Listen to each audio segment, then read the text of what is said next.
He vivido en Puerto Vallarta lo suficiente como para conocer el sonido del malecón antes del amanecer. Las gaviotas graznan temprano.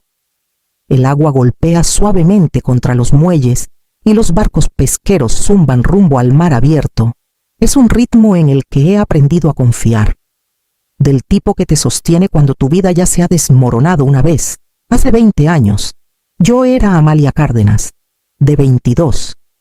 Recién casada con Mauricio Vélez, convencida de que tendríamos una casa llena de chamacos. Hacíamos listas de nombres para bebés. Susurrábamos planes para un cuarto pintado en tonos suaves de verde y nos decíamos que pronto pasaría. Nunca pasó. Mes tras mes, año tras año, nada cambió. Salvo el peso en mi pecho, empecé a contar el tiempo por citas médicas a las que no podía convencerlo de ir y por cómo su voz pasó de esperanzada a cortante. Cuando sugerí que ambos viéramos a un especialista, Mauricio se rió. No soy yo, Amalia. Mira a mi familia, 4 hermanos, 3 hermanas, todos con chamacos. La única variable aquí eres tú. Esa fue la primera vez que sentí algo romperse dentro de mí. Su certeza no venía de pruebas, venía del orgullo. Y el orgullo no se dobla. Empezó a decirlo sin rodeos. Tal vez yo no podía tener hijos. Tal vez nunca podría. Sus palabras se me pegaban como el aire húmedo en invierno. Filtrándose en cada rincón de nuestro matrimonio, seguí intentando. Llevé un registro de mis ciclos. Cambié mi dieta. Leí cada artículo que encontraba. Él dejó de fingir que le importaba. La distancia entre nosotros creció hasta que nuestro hogar parecía una sala de espera, donde nadie pronunciaba nuestro nombre. Una noche. Llegó tarde, con un leve olor a colonia que no era la mía. Ni siquiera se molestó en sentarse. No puedo seguir con esto, dijo. Con la mirada fija en algún punto por encima de mi hombro, la maleta junto a la puerta me dijo todo antes de que sus labios formaran las palabras. Se mudaba a México DF. Tenía una oferta de trabajo, un nuevo departamento, una vida sin el peso de mi supuesto fracaso. No me preguntó si quería que se quedara. La puerta se cerró tras él, y el silencio que siguió fue más pesado que cualquier discusión que hubiéramos tenido. Me quedé ahí hasta que me dolieron las piernas, hasta que el sol se hundió lo suficiente como para teñir las ventanas de dorado. Fue el día en que aprendí que algunas personas se van no porque les hayas hecho daño, sino porque no soportan ver su propio reflejo en ti. Y aún así, la vida en Puerto Vallarta tuvo su manera de coserme de nuevo. Los años después de que Mauricio se fue no fueron elegantes, pero fueron míos. Trabajé donde pude al principio llevando las cuentas de una ferretería, ayudando a una vecina mayor con su tiendita, hasta que encontré mi lugar organizando eventos comunitarios en el pueblo. Empecé con cosas pequeñas, una feria navideña, una subasta benéfica, el desfile de verano. Con el tiempo, me convertí en la que todos llamaban cuando algo tenía que hacerse y hacerse bien. Fue en uno de esos eventos que conocí a Ignacio. Era contratista y se ofreció como voluntario para restaurar el kiosco viejo en el parque. Sus manos siempre estaban ásperas por el aserrín. Su risa era tranquila, sin prisas. Nunca me preguntó por qué no tenía hijos, solo me invitó a tomar un café con Ignacio. La vida volvió a echar raíces. Nos casamos sin alboroto. En el mismo parque donde hablamos por primera vez sobre planos y tablas desgastadas, un año después, nació Tadeo, terco y ruidoso. Con los ojos de Ignacio y mi mandíbula, no pensé en Mauricio cuando sostuve a mi hijo por primera vez. No pensé en demostrarle nada a nadie. Ignacio y yo tuvimos casi 15 años buenos antes de que su corazón se rindiera una fría mañana de enero. Lo enterré en el cementerio de la Loma con vista a la bahía, donde las gaviotas sobrevuelan y la marea siempre está a la vista. Tadeo tenía 13 años entonces. Nos apoyamos el uno en el otro. Aprendimos a compartir el silencio sin dejar que nos tragara. Mauricio nunca llamó, ni una sola vez en 20 años. No sabía que me había vuelto a casar. No sabía que Tadeo existía. y no tenía ninguna razón para cambiar eso. Mi vida había crecido mucho más allá de la sombra que él dejó. Eso me decía a mí misma. Al menos. Hasta la tarde en que entré al Café Bahía y vi a un chico en el pasillo. Y justo detrás de él, al hombre al que una vez le prometí un para siempre. El Café Bahía estaba abarrotado esa tarde. El tipo de día en que el agua afuera atrapaba cada rayo de sol y lo devolvía por las ventanas. Me había apoderado de una mesita junto al cristal, donde podía ver los barcos pesqueros regresar y a los turistas pasear por el malecón. Había pedido un pozolillo y un té helado. Disfrutando del raro momento de calma entre eventos de trabajo, me levanté para ir al baño, zigzagueando por el estrecho pasillo entre las mesas. Cuando un chico de unos 13 años pasó rozándome, se detuvo de inmediato y dijo: «Perdón, señora», con esos modales que ya no se ven mucho. Sonreí, asegurándole que no pasaba nada, pero cuando levanté la vista hacia el hombre detrás de él, el aire pareció cambiar. Mauricio Vélez. El tiempo no se detuvo, se dobló. En un instante, estaba de nuevo en la puerta de aquel departamento, viéndolo irse con su maleta. Pero en lugar del dolor profundo que imaginé que sentiría si alguna vez lo volvía a ver, había algo más firme, una calma fría que me mantuvo en pie. Se veía casi igual que en mis recuerdos, alto, bien arreglado, con la misma raya cuidadosa en su cabello oscuro, pero sus ojos titubearon al encontrar los míos, como si midieran los años en mi rostro e intentaran reconciliarlos con la mujer que una vez dejó. «Amalia», dijo finalmente. Mi nombre sonó cortado, cortés, pero sin calidez. «Mauricio», respondí, igualando su tono, aunque mi voz cargaba con el peso de todo lo que no se dijo. Por un momento, ninguno de los dos se movió. El chico a su lado se movió inquieto, mirándonos a ambos. La mano de Mauricio descansó brevemente en el hombro del niño. Una reclamación silenciosa. Observé los pequeños detalles del parecido con él, la confianza en su postura, antes de hacerme a un lado para dejarlos pasar. Pero Mauricio no siguió adelante. En cambio, sonrió de esa manera mesurada que recordaba tan bien, del tipo que no era una invitación, sino una prueba. Y supe, sin que ninguno de los dos lo dijera, que las próximas palabras de su boca tendrían el mismo filo de siempre. Su sonrisa se afinó en algo más cortante. «Sigues solita, por lo que veo», dijo, como si los años entre nosotros no hubieran sido más que una pausa en su propia historia. Mantuve mi expresión serena. «La vida ha estado bien llena», respondí, aunque dudaba que le interesara escuchar nada de eso. Mauricio giró ligeramente hacia el chico a su lado. «Este es mi hijo, Julián», dijo, su voz hinchada de un orgullo que sonaba ensayado. «Es un crack, el mejor de su clase, igual que mi esposa». Paloma inclinó la barbilla hacia una mujer sentada a unas mesas de distancia, con una postura impecable, la mirada fija en su celular. Las palabras eran pulidas, pero llevaban el mismo trasfondo que conocía demasiado bien: la necesidad de colocarse por encima, de presentar una vida superior a cualquier cosa que yo pudiera imaginar. Hubo un tiempo en que me habría encogido bajo ese peso, midiéndome contra su versión cuidadosamente curada del éxito. Ahora, simplemente observé la escena, notando el ritmo practicado de su voz y la forma en que su mano descansaba con la suficiente firmeza en el hombro de Julián para parecer protectora en lugar de posesiva. «Me alegra que hayas construido la vida que querías», dije con calma. Sus ojos se encontraron con los míos. Buscando resentimiento, no le ofrecí ninguno. Eso pareció desconcertarlo más que cualquier comentario mordaz.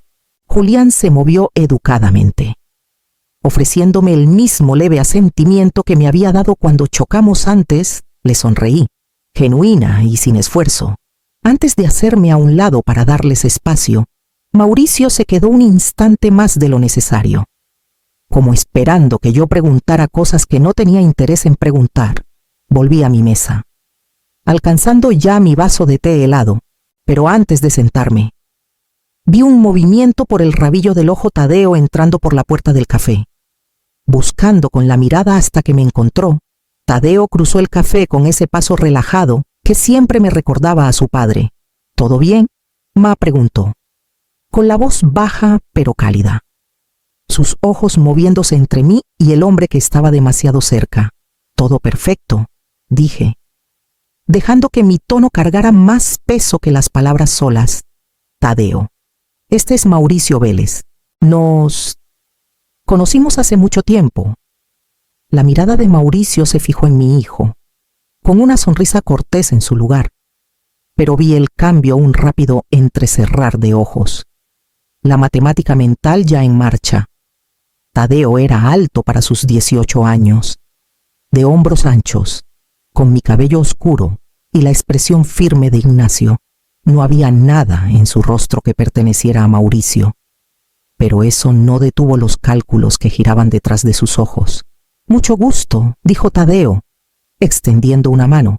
Siempre había sido rápido para ofrecer respeto cuando era debido, aunque me pregunté si Mauricio sabía cuánto de ese respeto realmente tenía aquí. Mauricio tomó la mano, con un apretón firme, su mirada saltando entre nosotros. 18, preguntó, con demasiada naturalidad para ser casual. 18, confirmó Tadeo. Me gradué el mes pasado. Vi el más breve parpadeo en la expresión de Mauricio, una interrupción en el ritmo de su certeza. No me molesté en llenar el silencio que siguió. En cambio, lo dejé extenderse, justo lo suficiente para que él lo sintiera. Había una extraña satisfacción tranquila en eso. Tadeo me miró, esperando alguna señal. Puse una mano suavemente en su brazo. Nuestra mesa está por allá, dije, señalando hacia la ventana. Deberíamos sentarnos antes de que se enfríe la comida. Mauricio dudó, como si quisiera decir algo más, pero el chico, Julián, tiró suavemente de su manga. Se dio la vuelta sin decir otra palabra, guiando a su hijo de regreso a la mesa donde Paloma seguía sentada, desplazándose por su celular como si nada de esto le concerniera. Tadeo y yo caminamos hacia nuestra mesa. No preguntó quién era Mauricio, y no ofrecí ninguna explicación. Habría tiempo para eso. Si alguna vez sentía que era necesario, por ahora, el silencio entre nosotros se sentía como algo a lo que podía aferrarme. A través del café, podía sentir la mirada de Mauricio siguiéndonos. Incluso mientras levantaba mi cuchara y tomaba el primer bocado de mi pozolillo, desde mi asiento junto a la ventana, vi a Mauricio regresar a su mesa. Su postura no era la de un hombre que acababa de presumir su vida a hombros tensos. Ojos desenfocados, dedos tamborileando una vez contra el borde de su vaso de agua. No necesitaba escucharlo para saber a dónde habían ido sus pensamientos. Había visto esa mirada antes, en los últimos meses de nuestro matrimonio, cuando buscaba a alguien a quien culpar, y me encontró como un blanco fácil. Para él, los números siempre habían sido armas, fechas, líneas de tiempo, la precisión limpia de causa y efecto. Ahora, imaginaba esos mismos números dando vueltas en su cabeza el año en que nos divorciamos, los meses que siguieron, la edad de Tadeo hasta la semana, la posibilidad a la que estaba llegando. Se sentiría como un anzuelo enterrado bajo la piel. Recordaría ese último invierno juntos, cuando yo aún seguía cada ciclo, aún con esperanzas. Recordaría haberse ido sin preguntar qué podría haber cambiado. Y ahora, aquí estaba un joven a punto de ser hombre, con la edad justa para hacer que la matemática fuera peligrosa. Pero el orgullo de Mauricio no era lo único que lo mantenía quieto. Al otro lado de la mesa, Paloma rió por algo que dijo Julián. Su voz ligera, ajena a la tensión sentada a su lado. Mauricio la miró, luego al chico, y casi podía ver la decisión endureciéndose en su mandíbula.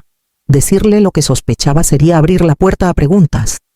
Preguntas que podrían llevar a papeles legales, manutención, al tipo de desastre público que había pasado su vida evitando. Así que no dijo nada. Masticó su comida sin saborearla. Asintió al parloteo de Paloma sin escucharlo, mientras evitaba que sus ojos volvieran a la ventana donde Tadeo y yo estábamos sentados. Giré mi mirada hacia el malecón, pero el reflejo en el cristal lo captó mirándonos de todos modos. El mensaje llegó 2 días después, corto, seco y sin firma, pero no había forma de confundir el tono. Necesitamos hablar, solo nosotros dos. Lo miré más tiempo del que debí, las palabras presionando contra recuerdos que había tapiado hacía mucho. Mi primer instinto fue borrarlo. No le debía mi tiempo, mi presencia, ni una sola sílaba. Respondí de todos modos, no. 1 hora después, llegó otro mensaje. Es importante, importante. Esa fue la misma palabra que usó cuando me dijo que se iba. Como si la decisión de cortar nuestra vida por la mitad hubiera sido una urgencia por mi propio bien. Lo ignoré, pero los mensajes seguían llegando. Nunca largos. Siempre con el mismo ritmo controlado. Sabía que Paloma no estaba detrás de ellos. La cortesía cuidadosa era puro Mauricio. Del tipo que reservaba para situaciones que no podía atravesar como bulldozer. Al 4.º día. Me di cuenta de que no lo evitaba por miedo. Lo evitaba porque aún odiaba cómo podía ocupar espacio en mi cabeza sin estar siquiera cerca. Eso, más que nada, me hizo responder, está bien, 1 hora, lugar público. No accedí a darle respuestas. No lo encontraría para calmar su conciencia o llenar los huecos en sus cálculos. Acepté porque una parte de mí quería entrar en esa conversación sin el peso que llevé al salir de nuestro matrimonio. El café que elegí no era el mismo donde nos cruzamos la primera vez, pero estaba lo suficientemente cerca del malecón como para que el aire oliera a sal. Llegué temprano, no para preparar lo que diría, sino para recordarme que, quisiera lo que quisiera Mauricio de mí, podía irme sin dárselo. Cuando cruzó la puerta, vi de inmediato que no había venido por charlas triviales. Mauricio no se molestó con cortesías. En el momento en que se sentó, sus ojos se clavaron en los míos. Quiero la verdad, dijo, con la voz baja pero afilada. Es Tadeo, mi hijo, ahí estaba, sin preámbulos, sin intentar disfrazar el hambre detrás de la pregunta. Solté un suspiro lento, más por mí que por él. No, Mauricio, dije, con el tono calmado. Tadeo no es tu hijo, es de Ignacio. Nació años después de que firmamos los papeles del divorcio. No se inmutó, pero vi la sutil tensión en su mandíbula, el cálculo deteniéndose en seco. Tiene 18, continué. Y sé que has estado haciendo cuentas desde el café, pero tus números están mal porque te fuiste antes de que hubiera algo que contar. Mauricio se inclinó ligeramente hacia atrás, sus ojos entrecerrándose como buscando grietas en mis palabras. ¿Y esperas que solo te crea? Casi me reí. No me importa si me crees, pero ya que preguntas, aquí va algo más después de nuestro divorcio. Fui al médico, no por ti, porque necesitaba saberlo por mí misma. No había nada malo conmigo, Mauricio, nada. Estaba perfectamente sana. Lo que significa que todos esos años que pasaste culpándome no se basaban en nada más que tu orgullo. Su mirada titubeó entonces. Un pequeño cambio que podría haber pasado desapercibido si no lo conociera tan bien. Podía ver el pensamiento echando raíces, aunque dudaba que lo admitiera. Me incliné hacia adelante, manteniendo mi voz tranquila. Tadeo es mío y de Ignacio. No tiene nada que ver contigo, y no necesita tenerlo. La historia que te has estado contando sobre mí durante los últimos 20 años es tuya, no mía. Por un momento, ninguno de los dos habló. Afuera, las gaviotas cruzaban el cielo gris sobre el malecón, sus graznidos afilados contra el cristal. Mauricio apartó la mirada primero, pero el destello en su expresión me dijo que no había terminado de buscar una respuesta. Mauricio siempre había tratado la certeza como una armadura.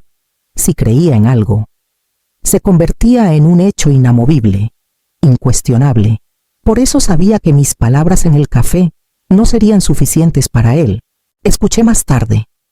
a través del chisme de pueblo que nunca pierde el ritmo, que había ido a un especialista en fertilidad en Guadalajara, silenciosamente, por supuesto. No le dijo a Paloma. Hizo la cita bajo el pretexto de un chequeo de rutina, porque un orgullo como el suyo no permite admitir dudas abiertamente. Los resultados llegaron en una semana. Era infértil. No solo ahora. Siempre lo había sido. Las palabras del especialista fueron clínicas, frías, pero su significado cayó como martillo. Si nunca había podido ser padre, entonces Tadeo no podía ser suyo, y Julián tampoco. Esa verdad no encajó limpiamente, lo sacudió todo, por lo que supe. Mauricio no le dijo a nadie al principio, en cambio. Repasó en su mente los primeros años con Paloma, esos primeros meses juntos, cuando ella anunció su embarazo tan rápido que parecía cosa del destino. Pensó en las formas sutiles en que ella cambiaba de tema cuando surgían las líneas de tiempo, en cómo esquivaba ciertas preguntas sobre su pasado. Las grietas siempre habían estado ahí. Él solo había elegido cubrirlas con pintura. Me lo imaginaba en su mesa de comedor, observando a Julián hablar, preguntándose de quién había heredado el chico sus gestos. Lo imaginé despierto junto a Paloma, su mente royendo la certeza en la que había construido su vida. Ya no se trataba de mí, se trataba de la vida que creía poseer, de la familia que pensaba haber creado.